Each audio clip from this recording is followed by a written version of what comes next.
Hello बच्चों, आप लोगों को मेजरमेंट चल रहा था चैप्टर। तो मेजरमेंट में आपको हम बताए थे मेजरमेंट ऑफ लेंथ चल रहा था टॉपिक आपका measurement of length. Measurement of length में लंबाई के मापन में बच्चों हम आपको बताए थे कि लंबाई को मापने का दो तरीका होता है। कितना होता है? दो तरीका, एक और नंबर दो। नंबर एक में एक पॉइंट आपको बताया कि वर्नियर कैलिपर से लंबाई को मापना। वर्नियर कैलिपर से लंबाई भी मापी जा सकती है, गहराई भी मापी जा सकती है, मोटाई भी, व्यास भी, त्रिज्या भी, सारी चीज बातें वही। यानी कैलिपर्स क्या है? कैलिपर्स छोटी दूरियों को, बाल के छोटे गोलों के व्यास या उसकी त्रिज्या की गणना करनी हो, या छोटे से किसी पात्र की थोड़ी सी गहराई को मेजर करना हो। और उसमें कोटि बताए थे कि कितने मीटर तक की डिस्टेंस फॉलो की जा सकती है, मेजर की जा सकती है। किसके द्वारा? वर्नियर कैलिपर्स के द्वारा। दूसरा पॉइंट हम आपको बताए थे उसमें कि गोलाई मापी या पेच मापी के द्वारा मेजर किया जा सकता है। और एक तीसरा भी पॉइंट उसमें आप लोगों को मिला था मेजर करने के लिए। 3 पॉइंट उसमें बताए थे कि उसे हम जो पहली विधि है डायरेक्ट मेथड है। डायरेक्ट मेथड में 3 तरीके होते हैं, पिछली वीडियो में आपको बताया गया। और एक होता है बाबू indirect method. Indirect method, indirect method में हम आपको एक पहली विधि बताए थे प्रतिध्वनि विधि। प्रतिध्वनि विधि, इचो मेथड।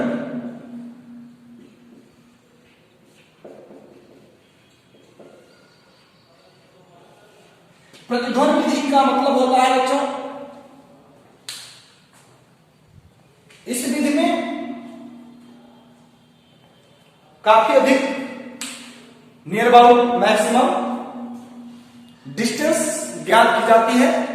जैसे एक यहां पे हम आपको बताए थे कि कोई पहाड़ हो, कोई बड़ी सी यहां पे पहाड़ी है और हम यहां पे खड़े हैं, आप यहां पे हो। बहुत ध्यान से देखिएगा, यहाँ पे मेजरमेंट ऑफ लेंथ चल रहा है, लंबाई का मापन। 2 तरीके होते हैं, डायरेक्ट मेथड जो आपको पिछली वीडियो में बताया गया, और अब आपको बच्चों इनडायरेक्ट मेथड की चर्चा। हालांकि ये चर्चाएं हुई थी, इसके बाद लेजर मेथड आपको बताएंगे, फिर रडार मेथड बताया जाएगा, और रडार मेथड के बाद में और भी 2-3 पॉइंट है, एंगल मेजरमेंट है। तो किस प्रकार से हम अप्रत्यक्ष विधि इनडायरेक्ट मेथड लंबाई से, जो काफी बहुत अधिक दूर हो, यानी अगर हमें मेजर करना हो अपने घर का एरिया तो हम मीटर से मेजर कर सकते हैं। लेकिन कोई कह दे जरा चंद्रमा तक की दूरी को मेजर करना है, तो आप बताइए कैसे मेजर करेंगे? तो बच्चों, चंद्रमा तक की डिस्टेंस को मेजर करने के लिए हमें इनडायरेक्ट मेथड की आवश्यकता पड़ती है। किसी भी प्लैनेट की दूरी हम अगर पृथ्वी से लें तो क्या हम मीटर से लेकर के दौड़ करके मापेंगे? चलो भाई तुम यहां पकड़ लो और एक बच्चे को भेज दो किसी प्लैनेट पे, जाएगा रॉकेट से, यानी उसको मिसाइल के द्वारा भेज दिया जाए, पहुंचा दिया जाए, टीका लेकर के जाओ, घट जाएगा, कम पड़ जाएंगे मीटर के पैमाने। यानी इसलिए हम वहां पे किसका उपयोग करते हैं? यानी अगर किसी दूसरे बच्चे को भेजा जाए, लो भाई रस्सी लेकर के जाओ चंद्रमा पे चले जाओ, तो रस्सी लेकर दौड़ते हुए वो चंद्रमा पे जाएगा? नहीं, चंद्रमा पे नहीं जाएगा। इसलिए ऐसी दूरियों को मापने के लिए आगे बताएंगे लेजर विधि का प्रयोग किया जाता है। लेकिन अभी आप पिछली वीडियो में से बताए थे, एक बार रिपीट करते हैं बच्चों। एक क्या है? पहाड़ है। तो ये सर ये पहाड़ नहीं है, तो बोर्ड पे आपने मार्कर से बनाया, मार्कर से बनाया हो, आर्ट नहीं अच्छा है। लेकिन ये क्या है? सपोज दैट ए हिल, इसे मान लिया जाए कि ये क्या है? पहाड़। मान लिया जाए कि यहाँ पे आम का पेड़ है, आम फरा हुआ है और पका भी हुआ है। ऐसे ही मान लीजिए यहाँ पे क्या मान लीजिए कि ये कोई पहाड़ी है और यहाँ पे एक आदमी बंदूक लेके खड़ा है।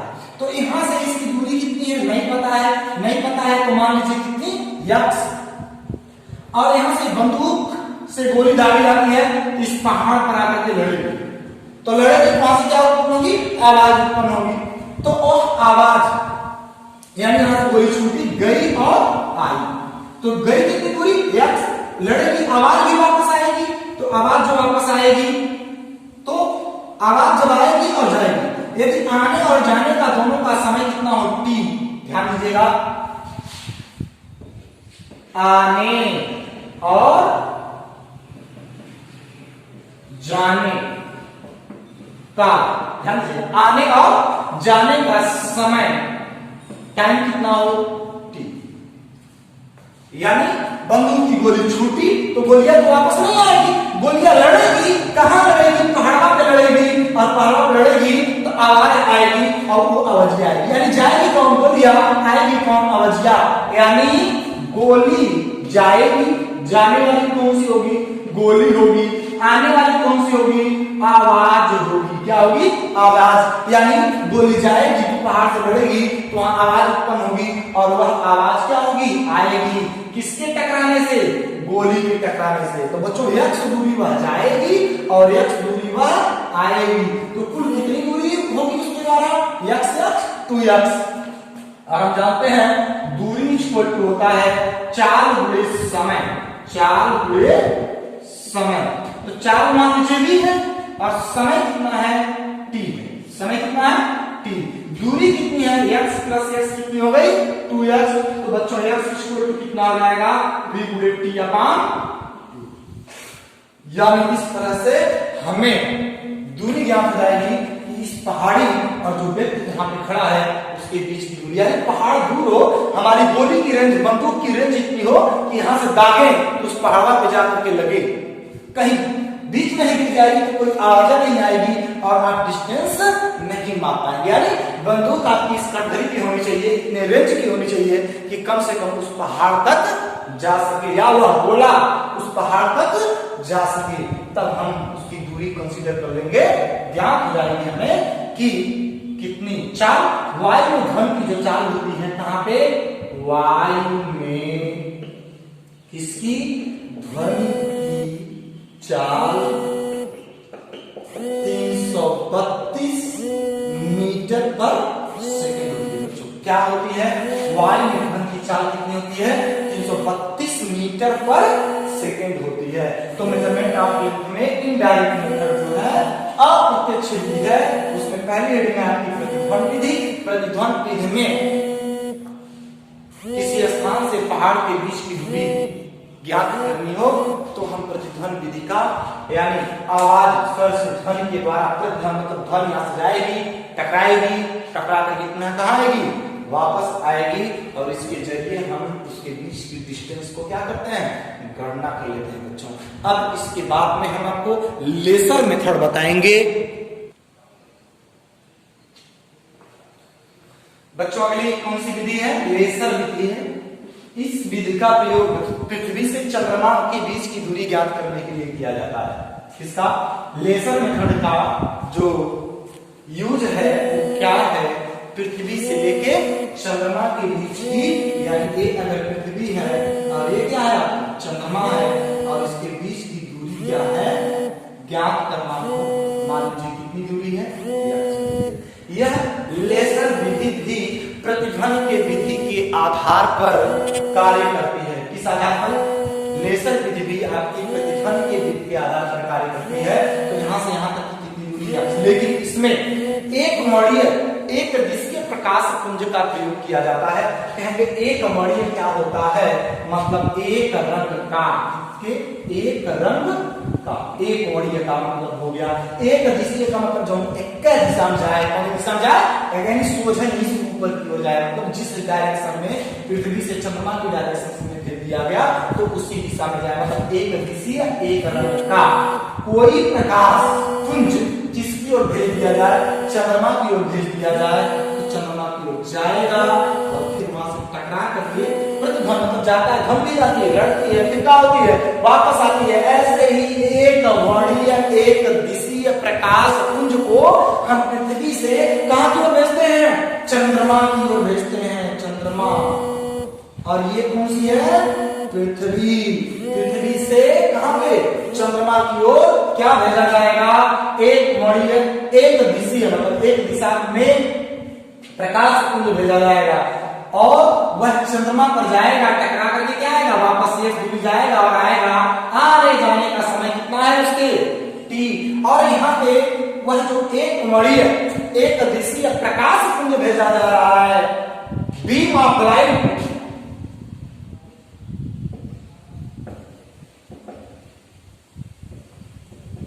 क्या भेजा जा रहा है? बीम ऑफ लाइट भेजा जा रहा है। कहां? अर्थ से मून पर। और जो प्रकाश पुंज भेजा जा रहा है वो वन कलर वन डायरेक्शन है। ध्यान दीजिएगा, वन कलर वन डायरेक्शन में बीम ऑफ लाइट को पृथ्वी टू कहां पे? चंद्रमा को क्या किया जा रहा है? भेजा जा रहा है। बट चंद्रमा से रिफ्लेक्ट होकर के वहां से कहां आ रहा है? वापस नीचे, यानी गयो और आया। यानी ये गया और क्या हुआ? आ गया। कौन गया? एक रंग, मतलब कोई भी एक कलर गया। कहां? एक पुंज था, यानी पुंज मतलब समूह था। जैसे यहां से ऊपर की ओर एक रंग के प्रकाश किरण को क्या किया जा रहा है? प्रकाश पुंज को नीचे से ऊपर कहां को भेजा गया? चंद्रमा। तो यहाँ पे आएगा, इसके सरफेस पे यहाँ टकराएगा और टकरा करके फिर पुनः कहां आएगा? वापस आएगा। कहां आएगा? नीचे की ओर आएगा। तो ये भी उसके आने जाने का समय कितना है? टी। अब वो किस वेलोसिटी से जाएगा? कहां? नीचे से ऊपर, यानी नीचे से ऊपर और ऊपर से नीचे आना। वो लाइट का वेलोसिटी, लाइट की वेलोसिटी से जाएगा। लाइट की वेलोसिटी कितनी होती है? c = 3 × 10⁸ मीटर पर सेकंड होती है बच्चों। कितनी होती है लाइट की वेलोसिटी? चलिए इसी बात पर जान लिया जाए। लाइट प्रकाश की चाल 3 × 10⁸ मीटर पर सेकंड किसने दिया था? तो बच्चों रीमर ने दिया था। किसने दिया था? ध्यान देंगे आप लोग, प्रकाश की चाल की खोज किसने की थी? रीमर ने की थी। कितना किया था? c = 3 × 10⁸ मीटर प्रति सेकंड। कहां से? जो जुपिटर है आपका, उसका सबसे बड़ा एक उपग्रह गैनीमेड है, उसकी सहायता से रीमर ने प्रकाश की चाल 3 × 10⁸ मीटर पर सेकंड निकाला था। तो यहाँ पे पृथ्वी से चंद्रमा के बीच की दूरी लेजर मेथड, यानी यह भी एक प्रतिध्वनि विधि के आधार पर कार्य करने वाली विधि है। इसमें एक बड़ी, एक दिशा प्रकाश पुंज को इस पृथ्वी से चंद्रमा की ओर भेजा जाता है और अपना रिफ्लेक्शन के पश्चात प्रकाश पुंज नीचे की ओर आती है। तो ये आने की और जाने की जो डिस्टेंस है x + x = कितनी हो जाएगी? 2x। टाइम कितना लग रहा है? t।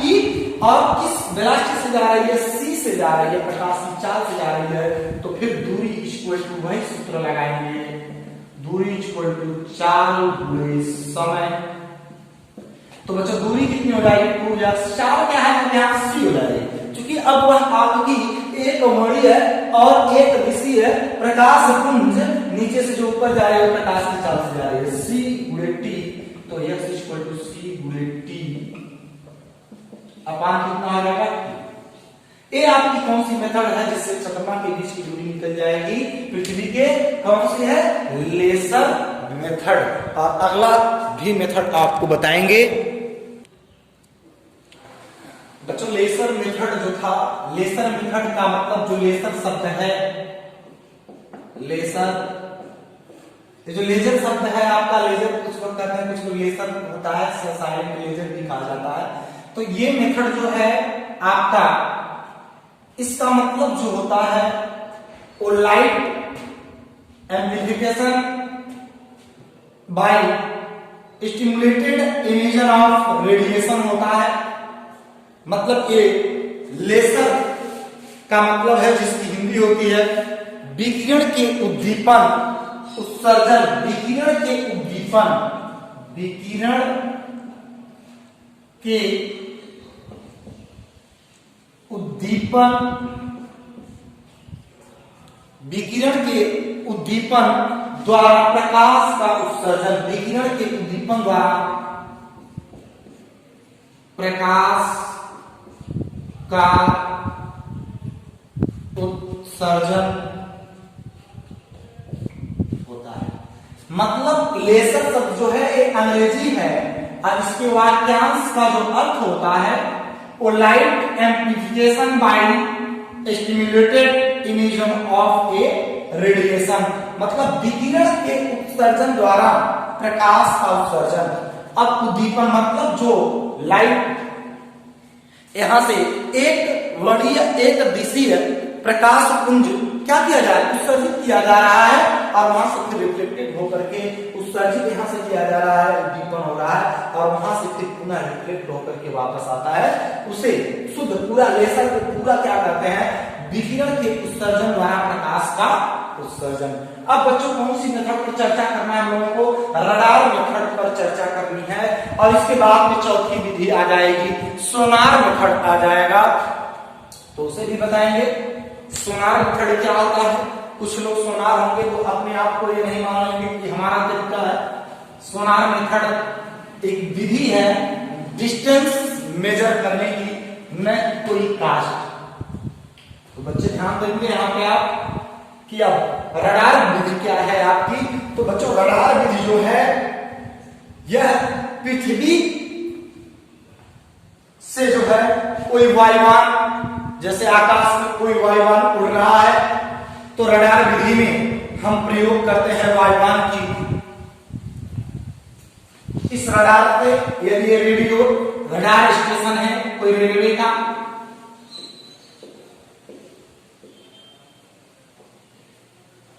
ये कोई रडार स्टेशन है।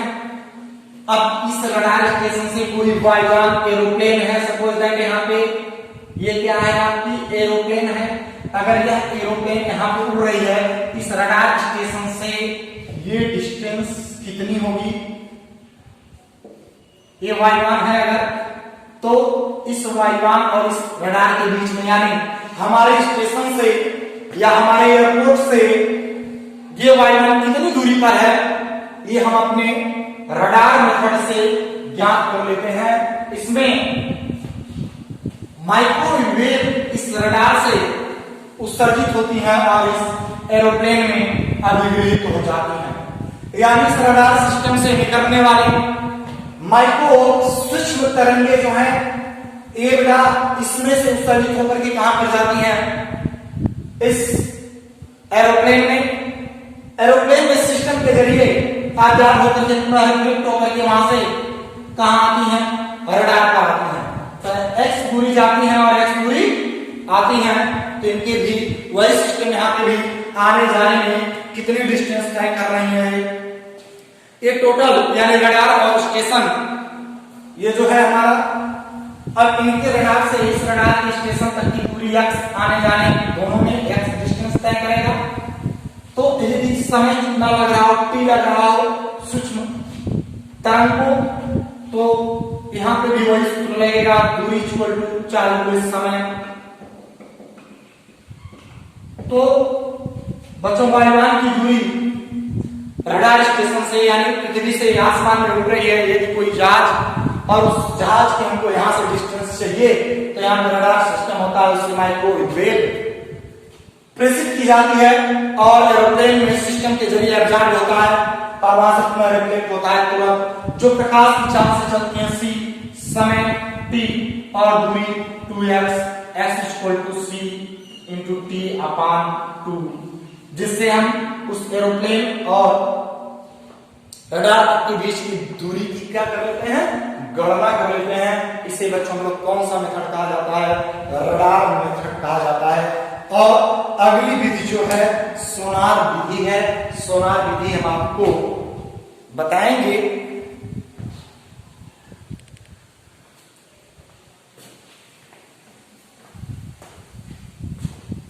अब नेक्स्ट आपको अगली वीडियो में मेजरमेंट ऑफ लेंथ में सोनार मेथड मिलेगा, क्या है उसे आगे हम लोग जानेंगे। और कुछ बच्चे नोट्स की बात कर रहे हैं, नोट्स किस प्रकार बनाया जाए, तो नोट्स ऐसे भी आप बना सकते हैं। जो मेजरमेंट ऑफ चल रहा है लेंथ, हेडिंग डाल करके मेजरमेंट ऑफ लेंथ की लंबाई नापने की दो विधियां हैं। नंबर 1 आपको बताएगा डायरेक्ट मेथड, उसमें क्या है वो चीजें नोट होती हैं। इनडायरेक्ट मेथड जैसे चल रहा है इन चीजों को नोट कर सकते हैं बुक की सहायता से। लेक्चर देखिए, बुक से मिलाइए, फिर नोट बनाइए या नोट आपके व्हाट्सएप पर चला जाएगा और उससे देख करके नोट कर लेंगे लेक्चर के माध्यम से। तो अगले जो भी चैप्टर इसके बाद में स्टार्ट हुआ, 2-3 मेथड और है मेजरमेंट ऑफ लेंथ के, उसके पश्चात अगला टॉपिक जब अगले चैप्टर का स्टार्ट होगा तो उसकी वीडियो के साथ साथ आपको चैप्टर वाइज नोट्स भी मिलते रहेंगे और न्यूमेरिकल्स आप वर्क करते रहिए उस पर। जो प्रॉब्लम्स आती है उसे कमेंट करिए, उसके आंसर्स और सॉल्यूशन दोनों मिल जाएंगे। Thank you.